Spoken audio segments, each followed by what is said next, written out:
guys, welcome and welcome back to the channel. It's your girl Sierra, and this is the last part of Sean's character analysis. Whew, okay, we've been through a lot, y'all. And so we are in season 6, episode Here Comes Your Man. Sean returns with biceps and longer hair. God, he looks so good. Oh God.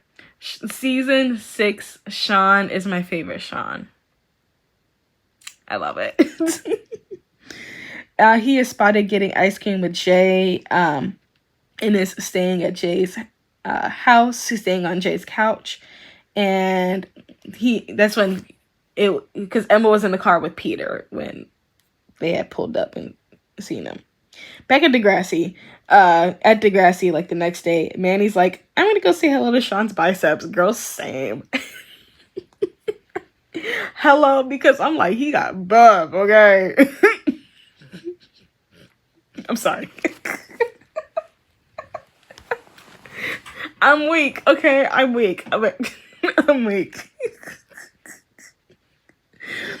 Okay, and it was the perfect hair length too. I love. Ooh, okay. Anyway, I'm gonna calm down. Outside, Manny shares that Emma had a crazy year, so this time it needs to be stress-free because obviously Sean is looking at Emma, Emma's looking at Sean. Manny's like, stop it. And Sean ends up giving Peter car tips and invites him to streetcar racing. Later, Peter shows up to the racing and Jay's confused. He's like, what the fuck is he waving at us for? Sean's like, I invited him. Jay's like, the hell? He tells Jay that he's gonna mod Peter's car, and then because then Jay sees Emma and she's wearing that dress, and that's when he's all like, oh Lord, please forgive me for my sinful thoughts. He's like, stop it, Emma's my friend. You don't know what happened last year. Ooh, not yet anyway. He's like, it's not like that. Sure. Later, like a little bit later, he tells Emma, they're like by his car, that he wants to get his diploma and open up his own shop, which is why he's back at Degrassi. Yes, okay. You know, he's a little rough around the edges, but at least he's coming up with a plan, okay? That's all we need. Just come up with a plan. Like, Jesus Christ. Put some effort into it, damn it. The next day, him and Emma are all flirty again, and Manny keeps glaring at him at school. Like, they bump into each other several times, and Manny's just there like, excuse you? The next day, he asks Emma what happened last year, and she tells him about her anorexia. And yeah, this is where they have the first racing. This is between Jay and Peter, and the police show up, and he ends up pulling off with Emma. And when they pull over, he's nervous that he might create more drama for her, and he doesn't want to be a stressor for her. And you know, the moment is all hot and heated. He's being honest with his emotions, and Peter's calling. It rings several times. Emma's looking at her phone. She's looking at Sean, looking at her phone, looking at Sean, and then they end up kissing. Moving on to part 2, Emma immediately regrets the kiss, and the next day, Peter's trying to be Sean 2.0 with the damn outfit, and he can't pull it off for shit. I'm sorry. Like, Peter just can't pull it off. Also because I just don't like Peter. I don't care what the fuck Peter wears, but I just hate Peter in general. So to see Peter trying to look like Sean, immediately I was irritated. I was just like, this is like a child playing in their parents' clothing, where it's just like, nice try. It's like, oh, it's cute, it's adorable, you know, but you don't take it seriously. Like, that's how I feel about Peter in this outfit. Like, he's wearing the tank top and the jeans, and he got the sunglasses, trying to adopt this like bad boy attitude. It's like, dude, your dad is part of a country club. Like, I can't.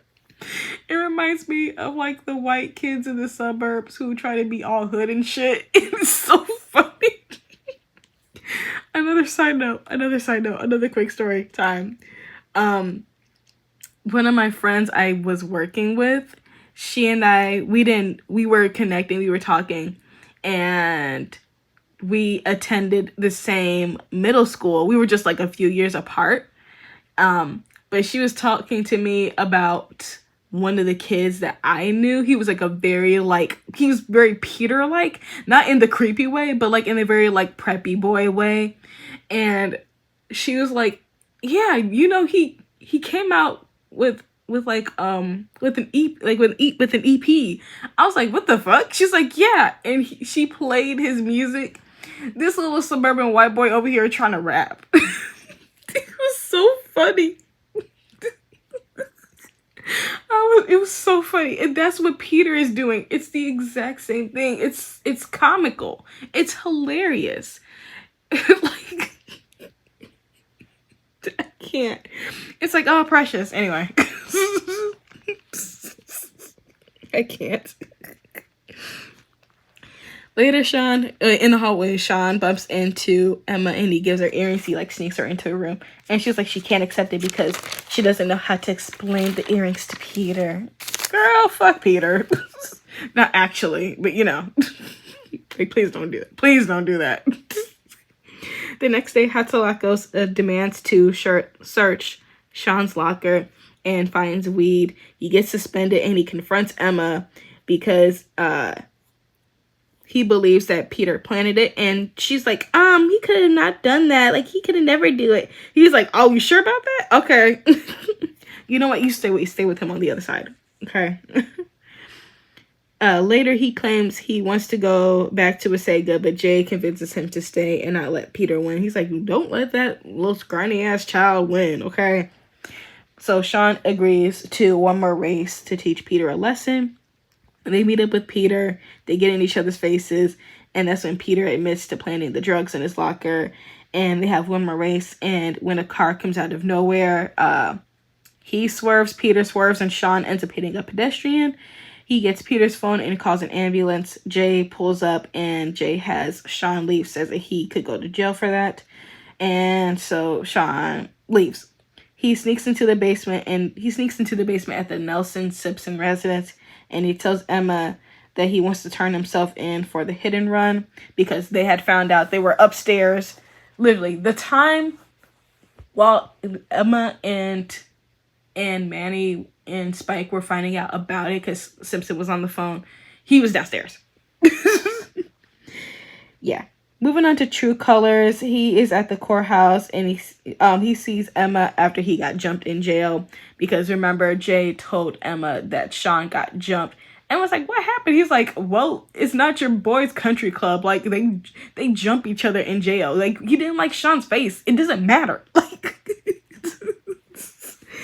And apparently his public defender didn't show, and Sean tells her that Peter did this to him and asks why Emma is even there if she's not there to support him fully, like to be like with him.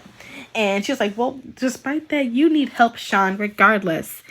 And so Emma ends up raising money. So later he finds out that she had raised money for him. It's like $243, so not enough for the kind of like big shot lawyer that she wanted to have him get. But Snake is finding him a public defender that will actually take on his case. Emma gives him the vanilla honey shampoo she uses because in the courthouse he said that he missed that smell. And crazy little thing called love. Sean is out. Emma picks him up. His sentence is reduced. She got him a hearing and 2 years probation. Just when they're about to leave, Emma gives him the pic from their first date. At the Nelson Simpson house, he shares that he doesn't want to go back to Degrassi and wants to open his own shop. The next day, Emma shows up at the auto shop and Jay says he'll close up while they go out to eat for dinner. Later at dinner, Emma drops hints that something happened between her and Jay. The next day, he confronts Jay, and Jay confesses that he and Emma hooked up. Sean's pissed, and he ends up going up to Degrassi, and he's obviously traumatized, like the rest of us. when she admits that, yeah, they fooled around. And Emma says, what happened to not holding it against me? Obviously he's distraught. I have that part in one of my shorts. Like, Jay, just the thought of you with Jay. I mean, all of us are traumatized, okay? Emma and Jay, ugh, you're gross. That's worse than Emma and Spinner. Like, what is this? My God, what the hell is that? Back at the shop, Jay tells him to let it go and that Emma chased him, and they get into a quarrel until Sean goes to punch Jay, but he ends up hitting a pole. The next day, he shows up to Emma's house to pack his stuff. Emma tells him that when things aren't going perfect, he runs away. Sean says everyone lets him down. Emma tells him that all he does is build a wall between himself and the world. He says that she let him down, and he goes to the bus stop, and while he's there, he pulls something out of his pocket, and the picture of him and Emma falls out. So he goes back. He admits to Emma that he returned to Degrassi actually for Emma, and he also tells her to not give up on him. She says that she's not perfect and can't be everything to him. Valid. They plan to get to know each other again, so let's do a restart.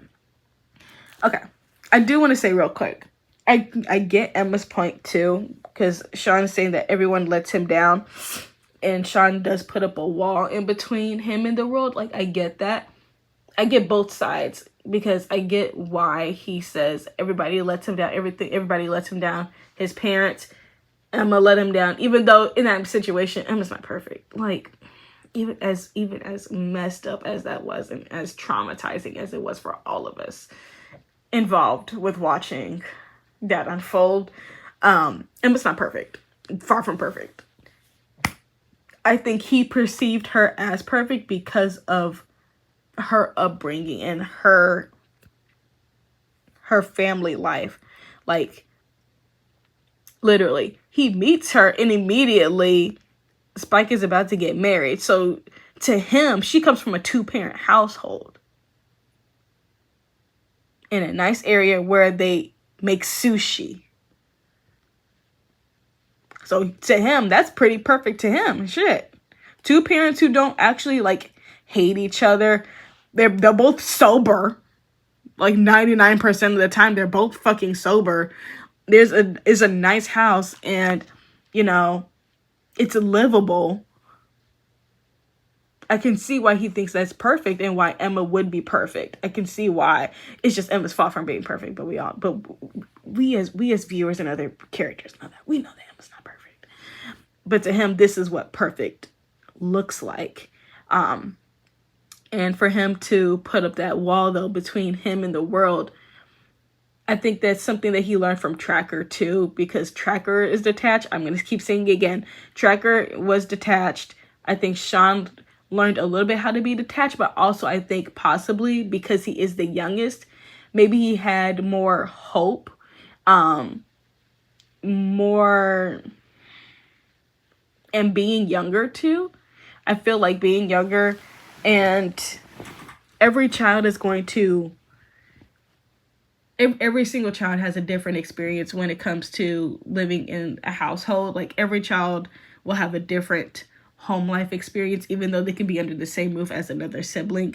My girl Chinez mentions this in her video. Please go check out her video. I'm gonna put it below in the description box of her video talking about sibling dynamics. Check her out. And so for Sean, I feel like he definitely grew up in a completely different home from Tracker. Tracker was doing his own thing. He just zoned out, did what he did what he had to do. He only came home when he felt like he really, really had to. But also the fact that Sean was younger, Tracker probably felt like he needed to be home a little bit more often because there is a younger kid there. A kid who needs to be fed, clothed, cared for, to some extent, because obviously Tracker is not to the parent. Tracker isn't going to be like a perfect role model. He only did the best that he could because their parents sucked ass. So Tracker only gave what he could give. And maybe Sean required more than that, because with being the younger sibling, especially being in this environment that he's not familiar with, especially at a young age, Tracker has had years of experience of being in this household, while Sean does not. And so Sean could also possibly just be more receptive to, or just probably needed more assurance, needed more care, because everyone's different. Kids experience different emotions in different ways, all that kind of stuff. And so I feel like maybe Sean, he wanted to have more hope. He had more hope that maybe things would get better. He had a lot more hope of maybe things getting better. And Tracker, already knowing not to expect anything from his parents, he knows that, but Sean didn't know that. And so even though, yes, Sean moved around a lot and had a lot of negative self-talk and a lot of negative experiences, I think underneath all of that, he still had some lingering hope. And meeting people like Emma, Manny, JT, Toby, who had pretty stable lives, gave him hope that he could have that. But at the same time, it was very hard for him to separate from something he has known his entire life. And so with being around Emma's family, being with Emma, he had hope of being somebody that was on Emma's level, being someone that Emma could feel proud of, especially the fact that he was literally jealous of Peter. He was jealous of Peter, and Peter was jealous of Sean because Sean was Emma's first love. But he was really jealous of Peter because of Peter's affluent background. I mean, Peter, even like regardless of Peter's parents' dynamic, but what he saw is that this is a white kid with money. Sean, I mean, literally, Peter planted drugs on Sean and got away with being part of this street car racing. Like, yes, he didn't hit the pedestrian, but he got away with doing that, and he snuck the drugs into Sean's locker. So he jeopardized Sean's schooling. Sean got suspended for that, and Peter didn't bat an eye. Because it's kids like Peter who get away with doing that kind of shit and don't get any repercussions. And when they do get any type of repercussions, it's a slap on the wrist. It's like, oh, I have community service. Oh, I'm under house arrest at home. I can't go anywhere. It's absolutely nothing. Versus someone who actually, like, I don't know, goes to jail and now is suspended from school and can't get his fucking diploma.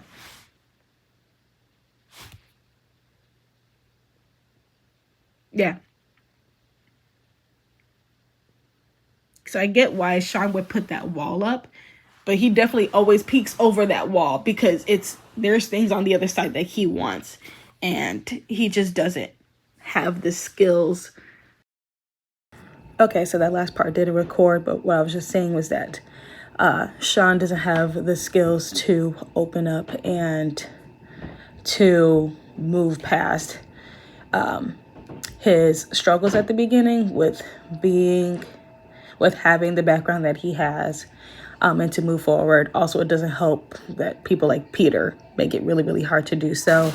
But hopefully over time, as you know, he's in the military, that he has done the work to, I guess, believe that he deserves better. He deserves a future. He deserves to have that hope and dreams, and he can make those a reality. And we do see that a little bit as he came back to Degrassi. And regardless of the situations that he was in with Peter and everything, he still had some dreams, even if he had to tweak them a little bit. So he still has that hope. He still has that desire. He still has those dreams. And we can see him start to process a little bit that he does deserve a good, fulfilling life, regardless of his background, regardless of what he's been through. and his negative mindset. But that's all I have for Sean. If you like this video, be sure to like it. Comment below what do you think about Sean Cameron. And I'll see you guys next time. Love you guys. Bye. Mwah.